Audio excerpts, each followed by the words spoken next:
তো গাইজ বৰ্তমান মই গৈ আছোঁ এনেধৰণে একদম হাইৱে একদম গাড়ীৰ মাত শুনাতে কাণ কালা হৈ গৈছে। তো চাইকেল ৰাইড ইমানো বেছি সহজ নহয়। তো বহুতে ভাবে চাইকেল ৰাইড তো চাইকেল চলাই গ'লে মানে অলপ চাইকেল চলালে আপোনালোকে নিশ্চয় গম পায় কেনেকুৱা লাগে। কিন্তু মই এইভাগে চাওক, এইভাগে বস্তা এটা লৈ ফুৰি আছোঁ। এইভাগে এটা কিমান ওজনৰ বস্তা আছে, ইয়াত চব আছে দক, চোলা তোলা গোটেই আছে, কিন্তু ইমান বহুত ওজন হৈছে। আৰু এইভাগে টেণ্ট মানে বহুতখিনি ওজন লৈ এইভাগে যাব লগা হৈছে। এনেধৰণে গৈ আছোঁ আৰু বহুত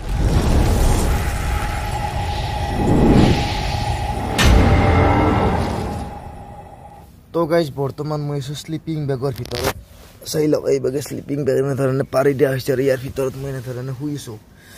আৰু বৰ্তমান 6টা বাজিল আৰু এইভাগে ৰাতিপুৱা হ'ল। চাই লওক এইভাগে ৰাতিপুৱা হৈ গ'ল আৰু বৰ্তমান এইভাগে বস্তুবোৰ গোটেই মানে পেক কৰিব লগা হৈছে। চাওক চব বস্তু একদম আলে বিলে হৈ চব পৰি আছে। তো মজাকৈ বস্তুখিনি পেক কৰি, আৰু এইখন হৈছে চাইকেলখন, মজাকৈ বস্তুখিনি পেক কৰি ইয়াৰ পৰা আগমন কৰোঁ। তো পূৰা চাই থাকক, ঠাণ্ডা বনাই দিয়ক। একদম শ্লিপিং বেগৰ ভিতৰে এনেধৰণে সোমাই আছিলোঁ আৰু এইভাগে ৰাতিপুৱা হৈ গ'ল মজাকৈ। তো এতিয়া আগমন কৰিব লাগে হলকান, কালিও আহোঁতে দেৰি হৈছে, তো আজি হলকান যাম। তো গাইজ বৰ্তমান মই যাবলৈ মানে আগমন কৰিলোঁ আৰু এইভাগে মই চাইকেলখন চব বস্তুখিনি পেক কৰি ল'লোঁ। এইভাগে টেণ্টটো খুলি ল'লোঁ আৰু এইভাগে চব বস্তুখিনি চাই লওক এনেধৰণে মজাকৈ পেক কৰি ল'লোঁ। আৰু বৰ্তমান 7টা বাজিল আৰু আপোনাৰ আজি বঙাইগাঁৱলৈ আছে 31 কিলোমিটাৰমান আছে। তো এনেধৰণে বঙাইগাঁৱলৈ যাওঁ আৰু কিমান দূৰ যে অতিক্ৰম কৰিব পাৰোঁ চাই থাকক। তো ফাইনেলি এনেধৰণে আগমন কৰিবলৈ ওলালোঁ আৰু আজি। তো গাইজ বৰ্তমান এনেধৰণে মই পেট্ৰল পাম্পৰ পৰা আগবাঢ়িলোঁ আৰু বৰ্তমান বঙাইগাঁৱৰ দিশে আগমন কৰিছোঁ। এনেধৰণে বঙাইগাঁৱৰ দিশে পূৰা আগমন কৰিছোঁ। আৰু ৰাতিপুৱাৰ টাইমখিনিত আপোনাৰ চাইকেল চলাই মানে বহুত বেছি ভাল লাগে। সেইকাৰণে আজি এইভাগে আপোনাৰ 6:30 7টা প্ৰায় 7টা আৰু আজিকালি 7টা মানে একদম কুঁৱলী ধুনীয়াৰ কুঁৱলী এইভাগে। তো এনেধৰণে মানে কালি যিহেতু আহোঁতে দেৰি হৈছিল সেইকাৰণে আজি পূৰা ৰাতিপুৱাই ওলাই দিলোঁ আৰু এইকেইদিন পূৰা ৰাতিপুৱাই পেডেল মাৰি মুধাই মাৰা হ'ব পেডেল। আৰু তো আপোনালোকে পূৰা চাই থাকিব আৰু ভিডিঅ'বোৰ শ্বেয়াৰ কৰি থাকিব যাতে সকলোৱে গম পায়। তো এনেধৰণে আগমন কৰি আছোঁ আৰু আজি কিমান দূৰ অতিক্ৰম কৰিব পাৰোঁ চাওঁ। পূৰা হাৰা ভাঙা কষ্ট কৰি যাম আজি, একদম যিমান পাৰোঁ গাৰ শৰীৰৰ একদম শক্তি প্ৰয়োগ কৰিম আজি, কিমান আজি পাৰোঁ চাওঁ, পূৰা চাই থাকিব। তো গাইজ বৰ্তমান মই গৈ আছোঁ এনেধৰণে একদম হাইৱে একদম গাড়ীৰ মাত শুনাতে কাণ কালা হৈ গৈছে। তো চাইকেল ৰাইড ইমানো বেছি সহজ নহয়। তো বহুতে ভাবে চাইকেল ৰাইড তো চাইকেল চলাই গ'লে মানে অলপ চাইকেল চলালে আপোনালোকে নিশ্চয় গম পায় কেনেকুৱা লাগে। কিন্তু মই এইভাগে চাওক, এইভাগে বস্তা এটা লৈ ফুৰি আছোঁ। এইভাগে এটা কিমান ওজনৰ বস্তা আছে, ইয়াত চব আছে দক, চোলা তোলা গোটেই আছে, কিন্তু ইমান বহুত ওজন হৈছে। আৰু এইভাগে টেণ্ট মানে বহুতখিনি ওজন লৈ এইভাগে যাব লগা হৈছে। এনেধৰণে গৈ আছোঁ আৰু বহুতে কোৱা মতে চাইকেল ৰাইড ইমানো বেছি সহজ নহয়। কিন্তু মানে বস্তুখিনি মানে কৈ দিওঁ কথাটো, বা বহুত যদি কোনোবাই চাইকেল ৰাইড কৰিম বুলি ভাবি আছে, মানে চাইকেল ৰাইড ইমানো বেছি সহজ কাম নহয়। মানে যিমান মানে ধৰি লওক কষ্ট কৰিব লগা হয় না, তো বহু বেছিয়ে কষ্ট হয়। মানে কিছুমান ভাবে একো কষ্ট নহয়, চাইকেলখন চলাই গৈছে এনেধৰণে গৈছে সেয়ে, কিন্তু আপোনালোকে চাইকেলখন চলালে গম পাব কেনেধৰণৰ এটা কষ্ট হয়। তো মই সেই কষ্টখিনি ধৰি লওক আগতেও মোৰ অভিজ্ঞতা হৈছে, সেইকাৰণে মই যাব পাৰিছোঁ। যদি অভিজ্ঞতা নাথাকিলে হয়তো চাইকেল ৰাইড একদম কৰিব নোৱাৰিলে হয়। তো এনেধৰণে বহু কষ্টৰে আগমন কৰি আছোঁ এইভাগেৰে। আৰু বৰ্তমানলৈকে একো এটা মই খোৱা নাই, মানে ইয়াত চাহৰ দোকান একোৱেই নাই ক'ব লাগিলে। আৰু আগলৈ গৈ কিবা পাওঁনে নাই নাজানো, যদি পাওঁ চাহ খোলা খাই ল'ম। তো গাইজ বৰ্তমান এখন হোটেললৈ আহিলোঁ, মানে মোৰ বহুতেই বেছি ভোক লাগিছে, মানে একো খোৱা নাই না। তো হোটেলখন এইখন মানে এইভাগে আপোনাৰ গাখীৰ দিয়া চাহ দিছোঁ আৰু মোৰ লগত পিঠা আছিল, মানে কালিৰে পিঠা আছিল, পিঠা দেখাই চাওক, এই তেল পিঠা হয়। তো এইভাগে তেল পিঠা আৰু গাখীৰ দিয়া চাহ। তো মজাকৈ চাহখিনি খাই লওঁ, খাই লৈ আৰু এইভাগেৰে ধৰি লওক এই হাইৱেৰে মই এনেধৰণে আগমন কৰি আছোঁ। বৰ্তমান মই আগমন কৰি আছিলোঁ আৰু আগমন কৰি আহি বঙাইগাঁও পাই গ'লোঁ। এইখিনি হৈছে বঙাইগাঁও আৰু বঙাইগাঁৱৰ পৰা মই শ্ৰীৰামপুৰৰ ফালে আগমন কৰি আছোঁ। আৰু প্ৰায় মই ধৰি লওক 35-40 কিলোমিটাৰমান প্ৰায় আগমন কৰিলোঁ। আৰু এইখন হৈছে মোৰ চাইকেলখন আৰু এইভাগেৰে অলপ পানী চানী খাই ল'লোঁ, মানে বহুতেই পানীৰ পিয়া লাগিছিল সেইকাৰণে পানী অলপ খাই ল'লোঁ। আৰু পানীখিনি মানে গৰম পানী হয়, মই টেণ্টৰ ভিতৰত মানে যিহেতু মই গেছ আনিছোঁ, তো গেছত মানে মই পানী গৰম কৰি আনিছিলোঁ। তো এইখিনি হৈছে বঙাইগাঁও আৰু বঙাইগাঁৱৰ পৰা মই বৰ্তমান শ্ৰীৰামপুৰৰ ফালে আগমন কৰি আছোঁ। আৰু ইয়াৰে পৰা শ্ৰীৰামপুৰৰ দূৰত্ব হৈছে প্ৰায় ধৰি লওক 70 কিলোমিটাৰ আছে আৰু শ্ৰীৰামপুৰ। আৰু আজি শ্ৰীৰামপুৰ পাওঁনে নাই নাজানো, তো যাই থাকিম, যিমান দূৰ অতিক্ৰম কৰিব পাৰোঁ আৰু মাৰি থাকিম আৰু। তো আপোনালোকে পূৰা চাই থাকক। শ্ৰীৰামপুৰৰ ফালে বৰ্তমান ইয়াতে অলপমান জিৰাই লৈ উঠি শ্ৰীৰামপুৰৰ ফালে আগমন কৰিম। তো গাইজ এতিয়া বাজিলে 12টা আৰু মই এনেধৰণে আগমন কৰি আছোঁ আৰু মোৰ প্ৰায় আজি ধৰি 60 কিলোমিটাৰ কমপ্লিট আৰু 40 কিলোমিটাৰ গ'লে মোৰ 100 কিলোমিটাৰ কমপ্লিট হৈ যাব। তো এনেধৰণে মই শ্ৰীৰামপুৰৰ ফালে আগমন কৰি আছোঁ, পূৰা পেডেল মাৰি আছোঁ, মানে ধৰি লওক 10 কিলোমিটাৰ মাৰিছোঁ আৰু 5 মিনিট জিৰাইছোঁ আৰু 10 কিলোমিটাৰ মাৰিছোঁ আৰু 5 মিনিট জিৰাইছোঁ, ধৰি লওক 5 কিলোমিটাৰ চলাইছোঁ আৰু 5 মিনিট, মানে এনেধৰণে আগবাঢ়ি আছোঁ। মই ৰখি আৰু আগবাঢ়ি আছোঁ, মানে বহুতেই বেছি মানে ভাগাৰ লাগে আৰু ধৰি লওক 20 কিলোমিটাৰলৈ জ্বলা নাই, ধৰি লওক 15 কিলোমিটাৰ চলাইছোঁ, 10 মিনিট জিৰাইছোঁ। তো এনেধৰণে আগমন কৰি আছোঁ। তো গাইজ বৰ্তমান মই ইয়াতে অলপ বহি আছোঁ মানে মোৰ বহুতেই বেছি ভোক লাগিছে। তো সেইকাৰণে মোৰ ইয়াতে আছিল মানে অলপ বাদাম মানে ইয়াত বাদামৰ চিপছ চাই লওক, ফাৰ্ষ্ট ক্ৰপ বোলে কিবা, আৰু এইভাগে আছে মোৰ পিঠা চাওক, তেল পিঠা।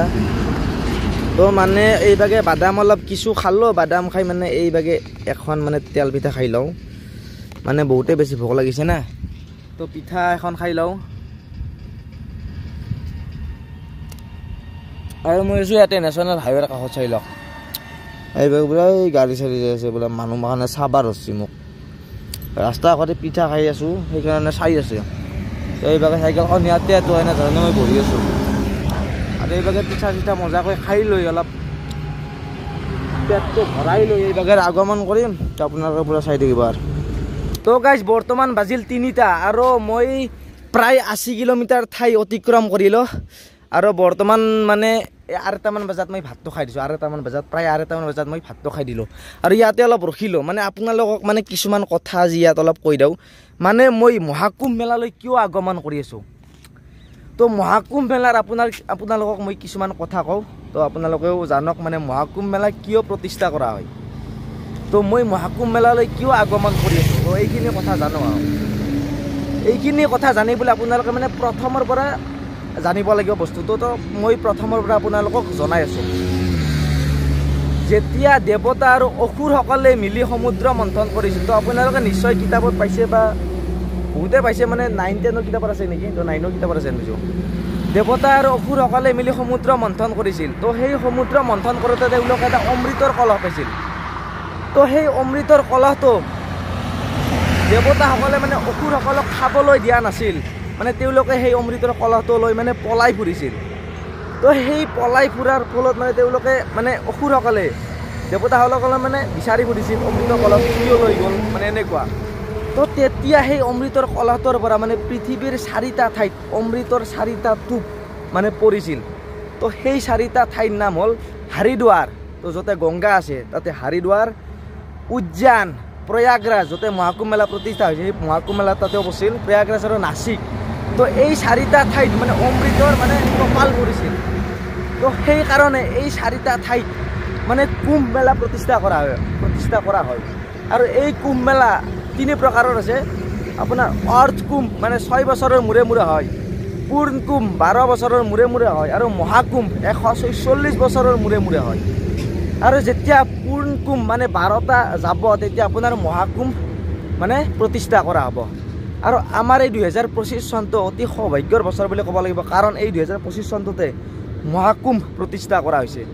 তো সেইকাৰণে মই চাইকেল লৈ এনেধৰণে মহাকুম্ভলৈ আগমন কৰি আছোঁ, যাতে আমাৰ গাঁওখনত ক'ব পাৰে 2169 চনত যাতে মানুহে ক'ব পাৰে আমাৰ গাঁওখনৰ পৰা এইজন ল'ৰাই, মানে এইজন দাদাই, এইজন খুৰাই বা এইজন আটাই বা এইজন আজো ককাই চাইকেল লৈ মানে দৰ্শন কৰিবলৈ গৈছিল। তো আমাৰ ঘৰখনতো যাতে 1969 চনত কাৰোবাৰ মুখত হ'লেও যাতে প্ৰকাশ পায়, তো এইজন ল'ৰাই মানে পৰাগজ্যোতিত আছে, মানে আমাৰ আটাই, আমাৰ আজো ককাই, আমাৰ আজো ককাই মানে এনে মানে মহাকুম্ভলৈ চাইকেল মাৰি দৰ্শন কৰিবলৈ গৈছিল।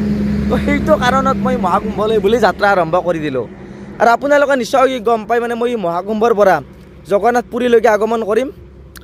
তো বৰ্তমান মই এনেধৰণে আগমন কৰি আছোঁ আৰু প্ৰায় 80 কিলোমিটাৰ ঠাই মোৰ কমপ্লিট হৈ গ'ল আৰু 20 কিলোমিটাৰমান মাৰি দিলে আজি 100 কিলোমিটাৰ কমপ্লিট হৈ যাব। তো পূৰা চাই থাকক আৰু। তো গাইজ বৰ্তমান বাজিল 4:45, মানে 5টাই বাজিল প্ৰায়। আৰু মই এইটো পেট্ৰল পাম্পত ৰখি দিওঁতে এইভাগে চাইকেলৰ আটাইবোৰ বস্তু খুলি দিলোঁ, চাই লওক চব বস্তু খুলি দিলোঁ আৰু এইভাগে টেণ্টটো পাতি দিলোঁ। চব টেণ্টটো পাতি দি ইয়াৰ ভিতৰত চবখিনি সোমাই থৈ দিলোঁ আৰু এতিয়া ভালদৰে মুখ হাতখিনি ধুই আহি ভালদৰে ইয়াতে সোমাই থাকোঁ মানে অলপ ৰেষ্ট লওঁ ৰেষ্ট লৈ উঠি আৰু আপোনালোকক দেখাই আছোঁ চাই থাকক কি দেখাই আছোঁ আৰু তো গাইজ আপোনালোকে নিশ্চয় গম পাইছে মই এতিয়া আছোঁ টেণ্টৰ ভিতৰত আৰু ইয়াতে আছোঁ মই চক গেছ মানে ইয়াতে পানী গৰম কৰিছোঁ মানে মোৰ যিহেতু কাহ হৈ আছে মানে শুকান কাহ হৈ আছে সেইকাৰণে পানী গৰম পানী খাই আছোঁ তো এইভাগে আছে কাপটো এইভাগে মজাকৈ গৰম কৰি ল'লোঁ আৰু এতিয়া ৰ'ব মজাকৈ অলপ গৰম পানী খাই লওঁ